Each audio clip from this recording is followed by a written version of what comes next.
গণঅভ্যুত্থানের নেতৃত্ব প্রদানকারী শিক্ষার্থীদের অভিপ্রায় অনুযায়ী সম্প্রতি একটা নাগরিক কমিটি গঠিত হয়েছে, আমরা সবাই জানি। এটা কর্মসূচি দিছে। ৮ নম্বর কর্মসূচিতে বলা হয়েছে যে গণপরিষদ গঠন করে গণভোটের মাধ্যমে নতুন গণতান্ত্রিক সংবিধান তৈরির জন্য গণ আলোচনার আয়োজন করা হবে, তাই না? বলছে না? এইখানে প্রফেসর ইউনূস সংবিধান সংস্কার কমিশন যখন গঠন করে ফেললেন, তখন বোঝা যায় এখন তিনি আর আন্দোলনে বিজয়ী শিক্ষার্থী, তরুণ, এই যুব সমাজের মতামতের ধার ধারেন না। ঠিক তো? তার মানে তারা যেটা বলছিল গণপরিষদ গঠন করে গণ আলোচনা করে, সেটা তো উনি ধার ধারলেন না। তাইলে বাংলাদেশের রাজনীতি নিয়ে তো উনিও একটা স্বৈরাচারের মতো আচরণ করলেন, তাই না? উনি কারো কথা শুনেন না, এমনকি উনি ছাত্রদের কথাও শুনলেন না, তাই না?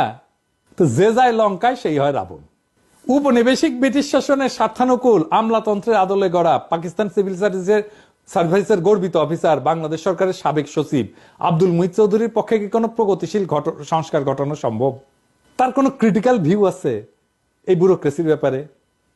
তো তার নেতৃত্বে জনপ্রশাসনে কি সংস্কার করবে তো বুঝেই না। ওই তো এই ব্রিটিশ আমলাতন্ত্র নিয়ে মুগ্ধ হয়ে বসে থাকে। প্রশাসন ক্যাডারের অফিসার অবসরপ্রাপ্ত সচিব সফররাজ হোসেন পুলিশ প্রশাসনের সংস্কার কমিশনের প্রধান হিসেবে সফলভাবে কাজ করতে পারবেন? উনি কি পুলিশ?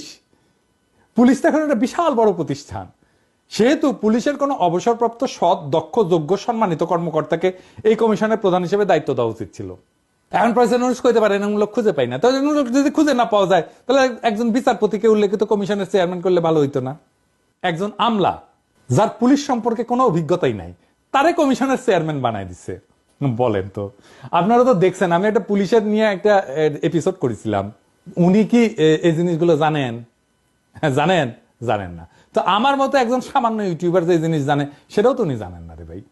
বিচার বিভাগ, জনপ্রশাসন বিভাগ, আইন শৃঙ্খলা, জননিরাপত্তা বিভাগের পাশাপাশি রাষ্ট্রের চতুর্থ গুরুত্বপূর্ণ প্রতিষ্ঠান হচ্ছে বাংলাদেশের সশস্ত্র বাহিনী। এই দীর্ঘ 15 বছরের ফ্যাসিবাদী শাসনে এর অন্তর্গত বাহিনী সমূহে ব্যাপক ক্ষতিগ্রস্ত হয়েছে। তাদের অনেক কর্মকর্তা খুন, গুম, দস্যুতা, দুর্নীতি সহ নানা গণবিরোধী কাজে জড়ায় পড়ছেন। নৈতিকতা ও নেতৃত্ব শূন্যতায় ভোগা এইরকম বাহিনীতে ব্যাপক সংস্কার প্রয়োজন। সেই জন্য সশস্ত্র বাহিনী বিষয়ে একটা সংস্কার কমিশন গঠন করা জরুরি ছিল।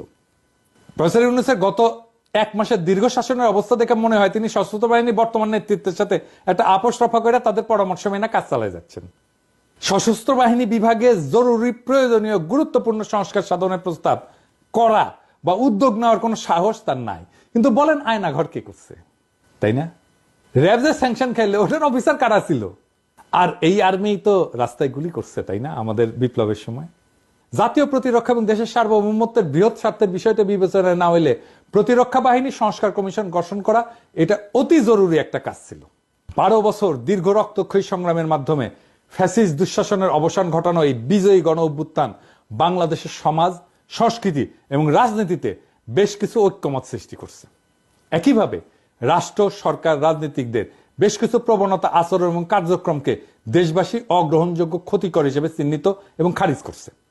গণসংগ্রাম এবং আত্মত্যাগের এই দীর্ঘ পথ পরিক্রমায় নানান পর্যায়ে অংশগ্রহণকারী ছোট বড় সকল পক্ষের সঙ্গে আলোচনা করিয়া লড়াইয়ের ময়দান থেকে উদ্ভূত, বিকশিত এবং গঠিত ঐক্যমতগুলা এবং এর বিভিন্ন শর্তসমূহ লিপিবদ্ধ করা একটা জরুরি দায়িত্ব প্রফেসর ইউনূসের। এরকম সকল গণসম্মতি চিহ্নিতকরণের জন্য একটা কমিশন গঠন করা প্রয়োজন। এর মূল কাজ হবে গণতন্ত্র এবং অধিকার আন্দোলনের অংশগ্রহণকারী সকল রাজনৈতিক দল, গ্রুপ, ছাত্র, নাগরিক সমাজ, সামাজিক পক্ষ এবং সংস্থার সক্রিয় সকল অংশীজনকে, যাকে স্টেক হোল্ডার বলি, এটাকে অন্তর্ভুক্ত করে এটি জাতীয় ঐক্যমতের সনদ প্রণয়ন করা। প্রফেসর ইউনূসকে এটা করবেন? আচ্ছা, প্রফেসর ইউনূসকে বলি। আচ্ছা প্রফেসর ইউনূস, এই যে আপনি একটা কমিশন করলেন, কতগুলো ভুল করেছেন দেখেছেন। এই ভুলগুলো কেন হচ্ছে জানেন? আপনার ভুলের কারণ আপনি কিছু মনে করেন না স্যার, একটু ছোট মুখে বড় কথা বলি আর কি, কারণ আপনাকে তুমি ব্যক্তিগতভাবে চিনি। এর ভুলের কারণ হচ্ছে আপনার প্রেজুডিস। আপনার প্রথম প্রেজুডিস হচ্ছে এলিটদের প্রতি আপনার এক অন্ধবিশ্বাস। আমি এক্সাম্পল দিই, ডক্টর কামাল হোসেনের বিষয়ে আপনি অবসেসড।